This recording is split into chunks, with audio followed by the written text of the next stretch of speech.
The term pancake timeline is not an official term from the Adobe side. It's more of a popular term that has come up online.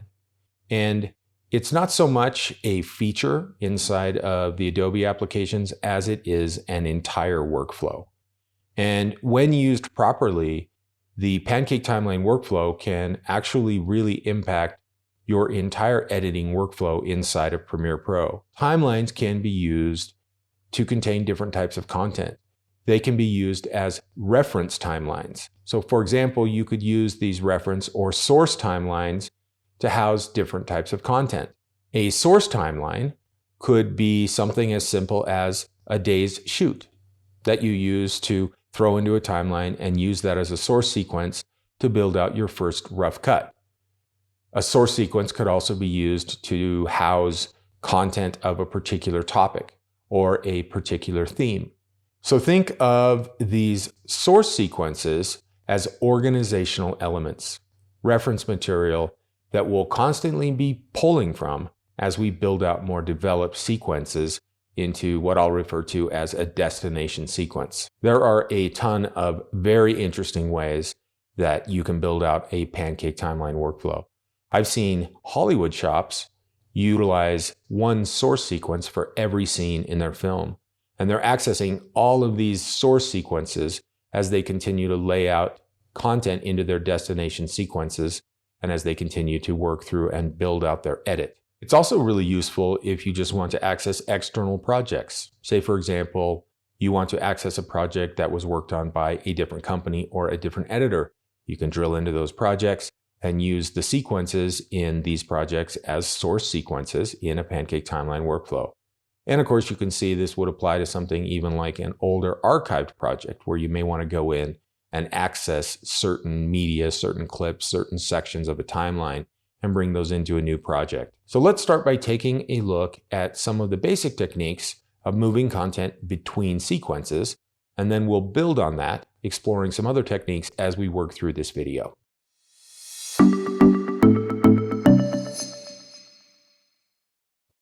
There's a lot more to the Pancake timeline workflow than simply stacking one sequence on top of another, but it's definitely where we need to start. So let's take a look at what we need to do in order to get this set up. In order to view my stacked timelines, what I need to do is I need to click on the Timeline tab at the top and drag down to the bottom of the panel. And this will split out the timelines into two separate views. Now we have two different sequences displayed at the same time. It's easy to access either one. And I can grab some content from one sequence and I can very easily drag that content down into the other sequence. For simple operations like just dragging a bunch of clips from one timeline to another, this is perfect. However, there are cases where when you're wanting to perform more precise edits, that this drag and drop behavior has some limitations. Say, for example, if we look at this 4K reel sequence, let's say I'm working on a reel and there's a clip that I want to replace inside of this sequence. If I go in and I find a shot that I want to bring in to the reel sequence, you can see first of all that it is dragging and overriding a bunch of stuff. The drag operation is also trying to bring in the audio channels, and we don't want that. And we don't have a ton of precision in terms of where we're actually dropping this media. I mean, there is some snapping that can guide you to edit points, but other than that, you're using mouse precision to determine where the drop stops. There's a lot to be desired here when it comes to performing a precision edit. So maybe we would turn off link selection to select just the video, but then we see the video is still too big. Maybe you'd trim the clip to be a little bit smaller, and that would get you in the ballpark, but then you've kind of screwed up your source sequence, and you're adding a bunch of extra operations here that really are a waste of time, especially if you are working in a complex sequence or you're performing this type of edit continually. Copy and paste is a technique that I rely on quite regularly when I'm working in timelines, but it's not necessarily the very best technique when you're working with Pancake timeline workflows for a couple of different reasons. Let's take a look at that. By default, just like with drag and drop, the link selection is going to be active. So if you select a clip, you're still going to get your audio and video. So you can go in and disable link selection, or in my case, I really don't like to mess with that setting. You can use the option key to select just the video, And you can copy with Command or Control C, depending on whether you're on Mac and Windows, and you can paste. You can see that it's pasting according to the track targeting, which is just how Premiere works. So if I wanted to paste that onto V1, there we go, it'll paste down into V1. It was set to V2, so it kind of did what I wanted it to do. I'll zoom out just a little bit more, and still you can see the clip is way too big.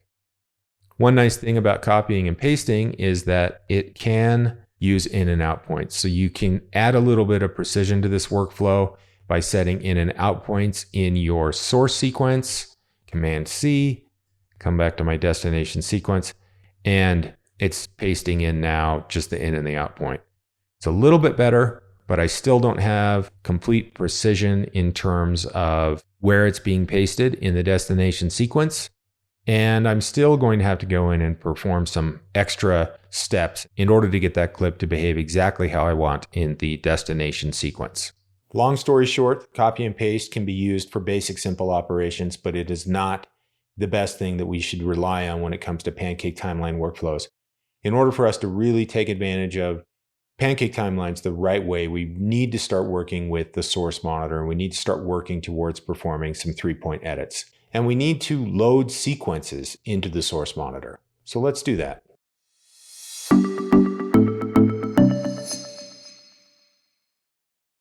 There are a couple of different ways that we can load sequences into the source monitor. We can use the context menu. We can right-click on a sequence and choose Open in Source Monitor. My preferred method is to use the built-in keyboard shortcut Shift-O. Once we have our sequence loaded inside of the source monitor, I have access to the entire sequence. I can scrub through, I can see all of the clips that are inside of this sequence, and I can set in or out points, and I can insert and overlay from this source sequence in the source monitor directly into my destination timeline. You can see I already set an in and an out point, and I'll position my playhead in the destination sequence, and I can insert or overlay quite easily from our source monitor sequence down into the destination. One thing that you may have noticed is that it can be a bit trickier to locate individual clips when we've loaded sequences into the source monitor. We're missing a lot of the visual and contextual information that we're used to when we open up our timelines in the timeline panel. And of course, we have a whole lot less real estate when we've loaded our sequences into the source monitor as well. We don't see multiple video tracks. We are missing clip labels, clip markers, and a number of other things. Maybe most importantly, we do not clearly see our edit points or our clip boundaries. So this brings us to our second key ingredient for a Pancake timeline workflow. And what we're going to do is we're going to open up our source sequence in a timeline, and this will give us an additional useful view. Let's open up our keyboard shortcuts editor and type in Open in Timeline. And what I'm going to do is I'm going to set up a keyboard shortcut for this important function, and I'm going to use Shift-O. Shift-O is also the keyboard shortcut that we used to open sequences into the source monitor, but this keyboard shortcut that we're setting up now is specific to the source monitor and will only work when the source monitor is active. This allows us to use the same keyboard shortcut combination for multiple purposes. So now that I have that keyboard shortcut set, we have a keyboard shortcut for opening a sequence in the source monitor. The default keyboard shortcut is Shift-O, and it will open that sequence in the source monitor. Notice when that happens, the source monitor is then active, and then I can take advantage of the keyboard shortcut I just set. And pressing that keyboard shortcut again will now open this sequence in a timeline. I'm just going to drag my destination sequence down below it, and let's take a look here. What is happening is we have a relationship between our sequence. Notice it's marked source monitor inside of the timeline, and it is now linked to the source monitor. At this point, I can go in, I can set an in and an out point in the source monitor. Notice that it's directly applying to the sequence, or I can do the same thing directly in the sequence. I can also take advantage of things like my keyboard shortcuts, my up and down arrow keys to get to different clips. I'm now able to very efficiently use the two different views of the program monitor side on the right and the source monitor over there on the left. If we return to our project panel, we can continue to use these keyboard shortcuts to open additional sequences in the source monitor, and then press Shift-O again to open them in the timeline. And we can repeat this process to load multiple source sequences, and then we can draw from these sequences to build out or modify existing timelines as we continue to work on our projects. We've got the program monitor that's used as a direct reference to our destination sequence, and we've got the source monitor showing us our source sequences that also gives us that secondary view where they're all spread out in a timeline. So it's very easy to jump between different sequences and view them in either the source monitor or the program monitor, and then you also get the benefit of all the rich information in all of these timelines.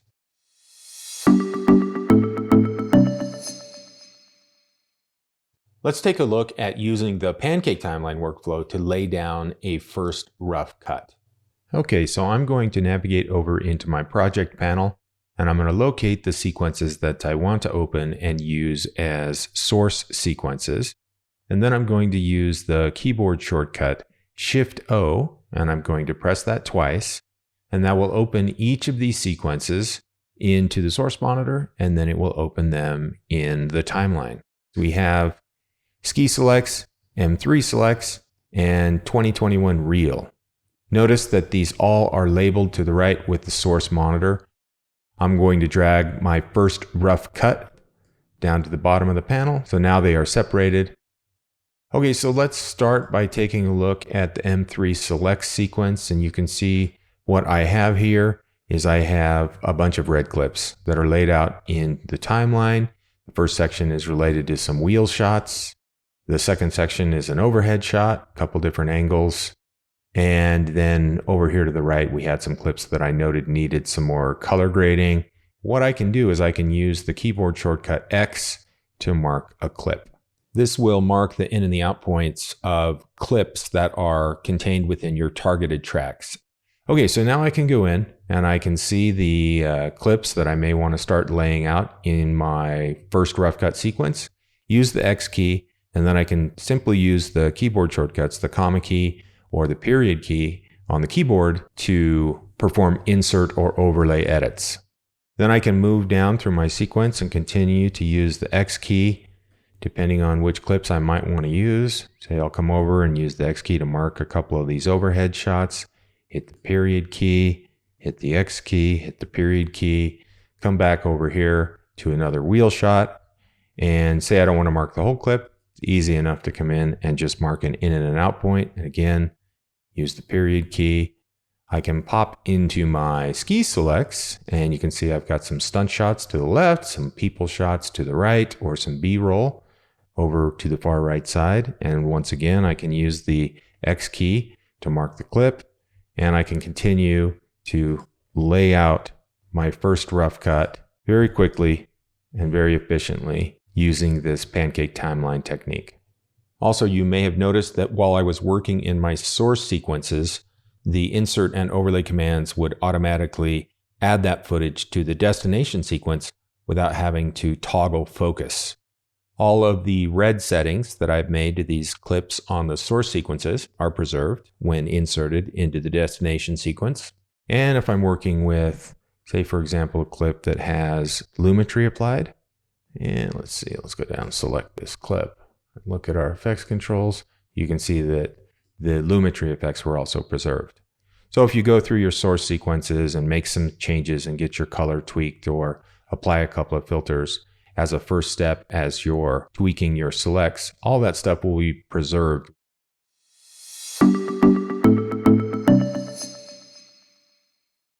Okay, one other quick thing that I want to point out here is the insert and overwrite sequences option.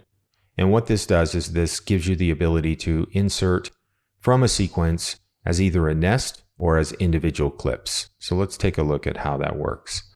I'm going to mark this clip with the X keyboard shortcut, and I'm going to press the period key to bring it down into my destination sequence. And you can see what happened is it inserted the clip itself.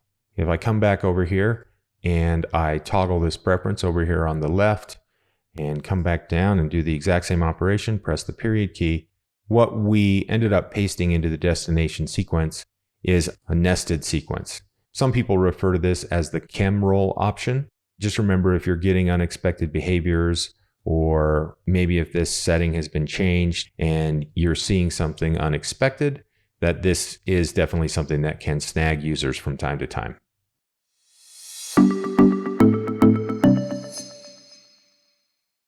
In this next section, let's take a look at source patching, using 3-point edits in our Pancake timeline workflow to dramatically improve the precision and efficiency of patching from one sequence to the next. Okay, so let's talk a little bit about swapping out portions of your timeline or swapping out clips in a timeline. This is another really, really good way that we can take advantage of these Pancake timeline workflows. So say that I want to go into this particular section of the timeline or this section of the timeline. Let's see, we'll use over here. And I want to swap this clip out. And what I can do is I can go in and I can set an endpoint in the source timeline. I can come back into my destination timeline. I'll press the X key to mark an in and an out point in my destination sequence. And then I can press the period key to overwrite that section of the timeline. Let's do this a couple more times. Let's pop into here. Let's say we like this clip. I'm going to navigate to the endpoint of that clip and press I to set our endpoint. I'm going to come back down into this timeline and I'm going to mark this clip and press the period key. And you can see that that particular clip was a nested sequence. So that's expected that we get a nested portion. Let's go down here to another clip. I'm going to come back down into my timeline and I'm going to lock my audio tracks because I'm about to perform a ripple edit. And I'm going to set an endpoint. So again, I've specified the 3 points. I've said use the in and the out from this clip. And I'm going to use the comma key. And when I press the comma key, it ripples everything down on the timeline. Very easy way to either insert or overlay clips into your timeline with precision. Pay attention to your source patching when you're using the Pancake timeline workflow. And you can very easily just click and drag the source patching around to determine where your insert and overlay operations will occur.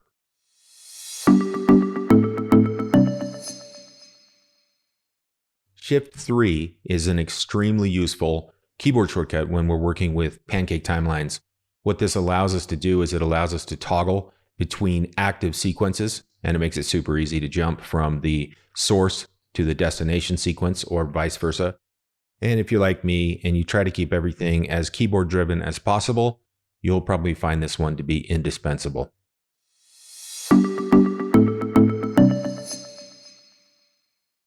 There may be times when you want to bring footage in from an external project, and you want to bring that footage into your current active project. And this may be a situation where you want to bring in a section of a timeline that another editor is working on, or maybe you want to access an archived project and you want to grab some media from that project. So in this next section, we're going to take a look at doing exactly that.